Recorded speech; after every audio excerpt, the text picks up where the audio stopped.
माय माऊली नमस्कार. विविध कथासार ग्रंथमधून आज आपण श्री रामदास स्वामींचे मनाचे श्लोक भावार्थ अभिवाचन करत आहोत. तुम्ही सुद्धा 5 श्लोक बोला, लाभ घ्या, लाभ द्या. चला तर सुरुवात करूया.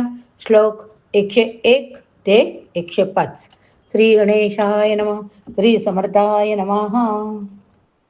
जया नावडे नाम त्या एम जासी, विकल्पे उठे तर्क त्या नरकचीची.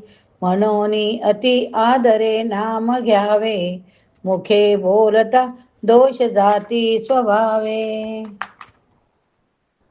ज्याला भगवंताचे नाम आवडत नाही त्याला यमराज कष्ट देतो. नामाबद्दल संयम घेऊन भलताच तर्क काढणे म्हणजे नरकासारखे घाणच होय. म्हणून अत्यंत पूज्यभावाने नाम घ्यावे. असे नाम घेतले असता देहबुद्धीचे दोष आपोआप नाहीसे होतात. देह सोडल्यावर जीवाला जे कष्ट होत असतील ते असतील, परंतु ज्याला भगवंताच्या नामाची आवड नसते असा माणूस सर्व बाजूंनी आसक्त असल्याने अंतकाळी सुखाने जात नाही. हे जग सर्वस्व मानून स्वतःच्या सुखासाठी जे सारे गोळा केले ते तसेच सोडून जाताना जीवाचे हाल होतात. सामान्य माणसाला विकल्प म्हणजे संशय येतात, यात काही गैर नाही. पण व्यवहारात आपण जितका विश्वास ठेवतो तितकाच भगवंताच्या नामाच्या बाबतीत ठेवायला काहीच हरकत नाही. ते न करता नामाबद्दल भलतेच कुतर्क करीत बसणे श्री समर्थांना पसंत नाही. असले कुतर्क आत्मघातास कारण होतात. मोठमोठे संत अथवा साक्षात्कारी पुरुष भगवंताच्या नामाचे महत्त्व प्रतिपादन करतात. त्यांच्यावर किमान विश्वास ठेवून माणसाने मनापासून नाम घेण्याचा अभ्यास करावा. नामाची सत्ताच अशी विलक्षण आहे की भगवंताच्या आड येणारे दोष ते बाहेर काढते आणि भगवंताला आवडणारे गुण नकळत वाढीस लावते. विवेकजन्य सदाचराचा अभ्यास. अतिलीनता सर्व भावे स्वभावे, जना सज्जना लगी संतोष व्हावे. देही कारणी सर्व लावीत जावे, सगुणी अति आदरेशी भजावे. माणसाने मनापासून अकृत्रिमपणे अतिशय नम्र असावे. अशी सहज लीनता पाहून सत्पुरुषांना संतोष होतो. सर्व चांगल्या कार्यासाठी आपण आपला देह कष्ट व्हावा. तसेच मोठ्या आदराने सगुणोपासना करावी. व्यवहारात काय किंवा परमार्थात काय, लीनतेला महत्त्व. त्यातल्या त्यात लीनता परमार्थाचा प्राणच असे म्हटल्यास अतिशोक्ती होणार नाही. पण लीनता दीनता यामध्ये फरक. दोन्हीमध्ये मी कमी अशी प्रामाणिक भावना असते, परंतु लीनतेमध्ये हीनता नसते, ती दीनतेमध्ये असते. दीन माणूस लाचार असतो. भगवंताच्या अनंतपणाची जाणीव झाल्याने आपल्या यकिंचित परिच्छिन्नत्वाचे बरोबर मूल्यमापन जाणवणे हे लीनतेचे प्रधान लक्षण होय. लीन माणसाच्या अंगी कर्तेपणा असला तरी कर्तेपणाचा अभिमान नसतो. अशा निराभिमानी पुरुष संतांना विशेषे आवडतो. तो भगवंताच्या दर्शनाला पात्र असतो. पण भगवंत जसा बेअद्द आहे तशी लीनता देखील अमर्याद असावी. शिवाय तिचा उगम अंतर्यामी खोल असावा. तिच्यामध्ये कृत्रिमतेचा लवलेश नसावा आणि ती अगदी सहजपणे आचरली जावी. लीनता देह स्वभाव बनला पाहिजे. भगवंताचे दर्शन होण्यास देहाचे ममत्व नाहीसे व्हावे लागते. दुसऱ्यासाठी त्याला कष्टविला तर त्यावरचे ममत्व त्वरित क्षीण होते. म्हणून दुसऱ्यासाठी आणि चांगल्या कार्यासाठी देह झिजवावा असा श्री समर्थाचा आग्रह आढळतो. शिवाय ज्या समाजात दुसऱ्याच्या उपयोगासाठी झिजण्याची प्रवृत्ती लोकांमध्ये असते तो समाज संघटित होण्यास वेळ लागत नाही. पण समजा एखाद्याला दुसऱ्यासाठी देहकष्ट करण्याची प्रवृत्ती नाही, अशा माणसाचे देहमतत्व क्षीण होण्यास त्याने भगवंतासाठी देह झिजवावा. सगुणोपासनेचा अतिशय मोठा फायदा हा की उत्सवाच्या इतर निमित्ताने जो कोणी भगवंतासाठी कष्ट करतो त्याचा देह स्वार्थ नकळत कमी होत जातो.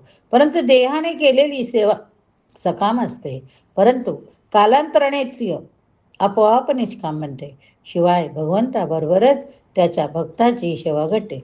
अशा रीतीने न कळत दुसऱ्यासाठी देह आपोआप झिजतो. हरी कीर्तने प्रीती रामे धरावी, देहे बुधी निरूपणे विसरावी, परद्रव्य अनेक कांता परावी, वेदार्थी मना सांडी जीवी करावी. भगवंताच्या सगुण स्वरूपाविषयी प्रेम वाढावे यासाठी त्याचे गुणानुवाद सारखे कथन करावे. त्याच्या निर्गुण स्वरूपाचे आकलन व्हावे यासाठी देवबुद्धी कमी करणारी तात्विक चर्चा करावी. त्याचबरोबर परद्रव्य परस्त्री यांचा अगदी मनापासून त्याग करावा. परमात्मा स्वरूप जसे निर्गुण आहे तसे सगुण देखील आहे. आपण जोपर्यंत देहबुद्धीने जगात वावरतो तोपर्यंत आपल्याला सगुणाचे प्रेम असणारच. सगुणांचे प्रेम वाढण्यास त्याचा अखंड सहवास करणे हाच राजमार्ग होय. म्हणून आपल्या इष्टदेवतेचे सतत गुणगायन करीत राहावे, त्याचे लीलाचरित्र सांगत जावे. पण निर्गुणामुळे सगुणाला दिव्यपणा येतो हे विसरता कामा नये. निर्गुण स्वरूप अतींद्रिय असते, ज्ञानप्रधान असते. त्याचा बोध होण्यास तात्विक युक्तिवाद कायम कामास येतो. म्हणून सगुणाचे प्रेम डोळस असल्यास निरूपणाची अतिशय गरज लागते. भावना बुद्धी यांची समसमान वाढ होण्याने साधकाचे व्यक्तिमत्व समतोलपणे विकास पावते. कामवासना पैशाचा लोभ दोन गोष्टी भगवंताच्या आड विशेष येतात.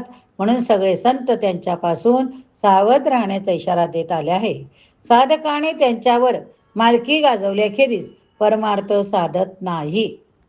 क्रियेविन नाना परी बोली जेते, परिचित दुच्चित ते लाजविते, मना कल्पना धीट सैराट धावे, तया मानवा देव कैसे निपावे. सामान्यपणे माणूस बोलतो पुष्कळ, पण त्याप्रमाणे त्याच्या आचरण नसते. त्याचे अपात्र मनच त्याला आतून लाजवते. बरोबर आहे. प्रत्यक्ष आचरण न करता जो माणूस नुसत्या स्वैर कल्पना करतो त्याला भगवंताचे दर्शन शक्य नसते. दृश्याच्या व्यवहारात आचरणाला प्रथम स्थान आहे. जो स्वतः क्रिया करतो मग त्याच्याबद्दल बोलतो, त्याच्या बोलण्यास लोक किंमत देतात. भगवंताच्या बाबतीत म्हणजे अतींद्रिय अनुभवाच्या क्षेत्रामध्ये हाच नियम 100% लागू पडतो. जो माणूस आत्मप्रचितीशिवाय गप्पा ठोकतो त्याच्यापाशी कदाचित उत्तम वक्तृत्व असू शकेल, परंतु त्याचे बोलणे कंटाळवाणे होते. बोलण्याने लोक फसतात, पण आपले मन आपल्याला कसे फसवेल? म्हणून खऱ्या साधकाने जेवढी प्रचिती असेल तेवढेच बोलण्याचा नियम ठेवावा.